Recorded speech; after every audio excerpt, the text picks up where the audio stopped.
Under the soft glow of the studio's antique lamps, Gwen Stefani sat cross-legged on a velvet couch, twisting a gold ring around her finger. It was nearly midnight, the kind of hour when emotions are loudest and the world feels just quiet enough to hear your own heartbeat. In the booth adjacent to her, a melody looped, raw, aching, and strangely hopeful.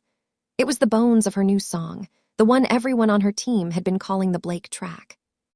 She hated that name. She also couldn't deny it was true. Gwen took a breath, letting the familiar mix of nerves and excitement settle. She wasn't writing a breakup song to Blake Shelton. God, no. But she was writing about the breakup they never had, the one she once feared, the one she'd imagined during her darkest 3 a.m. worries. Sometimes the mind made storms out of clear skies, and for an artist, storms were irresistible. Tonight, for the first time, she was ready to explain why. The spark of an impulse. It had started months earlier on a rare evening when she and Blake were in the same place for more than 24 hours. He was sitting on their porch in Oklahoma, plucking at a guitar, humming absent-mindedly the way he always did when he thought no one was listening. Gwen had come outside with a blanket wrapped around her shoulders. "You're writing something," she'd said. "Nope," he'd replied, still strumming. "Just thinking." "About what?" A shrug, a chord shift, a soft laugh. "Life." She knew that meant he was writing something. Music was the one area where neither of them could hide. Not really, not for long. The melody he'd been playing that night planted itself in her mind. It wasn't sad, exactly. It was the sound of someone who knew that loving deeply meant risking just as deeply. And sometimes, when Blake played with that particular strain of tenderness, Gwen's heart squeezed in a way she didn't always know how to explain. So she wrote, quietly at first on her phone in her notes app in the margins of a grocery list. A phrase here, a line there, a what if buried inside a metaphor. She never expected the song to grow teeth, wings, and a pulse of its own. The studio confession. Now sitting in the studio, she closed her eyes and let the early demo wash over her.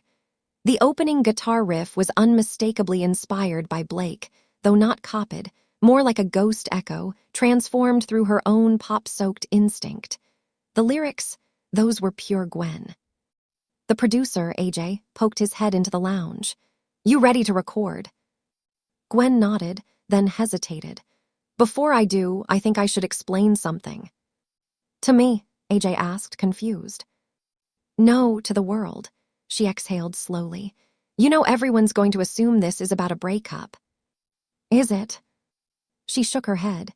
"It's about the fear of one." AJ raised his brows, intrigued. Gwen rarely peeled the curtain back this far, not even in her no-doubt days. "Okay," he said gently, "then say that in the song." And she would, but she also knew fans would want more. They always did. Opening the door. 2 days later, Gwen sat for an interview in a sunlit room filled with succulents, hanging macrame, and a neon sign that simply read love. It was an aesthetic she'd accidentally perfected, half rocker chic, half California boho, half glitter glam, because she never really fit into any single box. The interviewer leaned toward her.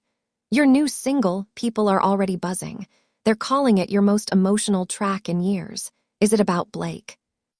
Gwen let out a real laugh, the kind that always sounded like it belonged in one of her own songs. "It's inspired by Blake," she said carefully, "but not in the way people might think." The interviewer waited. "It's not a breakup anthem. It's about imagining what losing someone like him would feel like.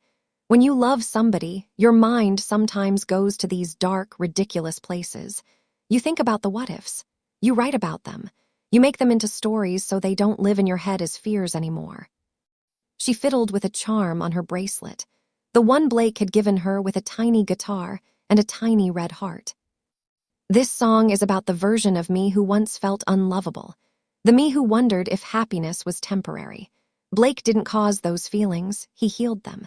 But if you've ever been broken before, part of you remembers what breaking feels like." The interviewer smiled softly. "So the song is more of a release than a heartbreak." "Exactly. It's letting the fear burn out so love can breathe." Blake's surprise reaction. Later that night, back at home in Oklahoma, Gwen played the near-finished song for Blake. He listened quietly, as he always did when something mattered. When it ended, he didn't speak for a long moment. Finally, he said, "You really thought about losing me like that?" She smirked. "It's a song, Blake, it's not a prophecy." He nodded, then pulled her close. "Well, it's damn beautiful."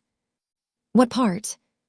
"All of it, but especially the line about loving in the light even when shadows whisper lies.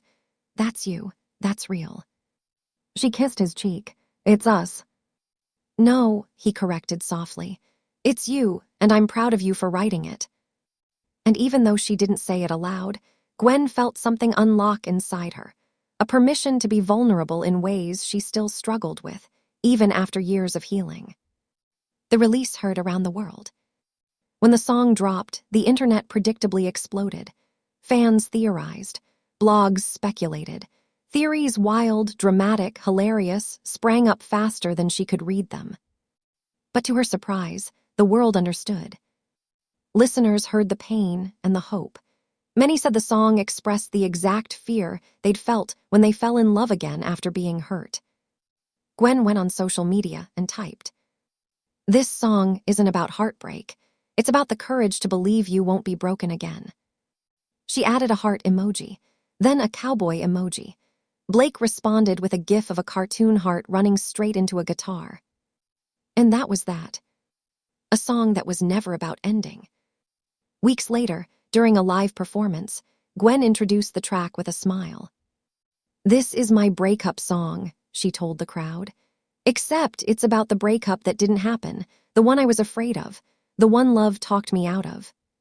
The audience erupted, not just in applause but in recognition. Everyone had loved someone enough to fear losing them. As Gwen sang the final chorus, she felt Blake's presence in the wings, steady, warm, and proud.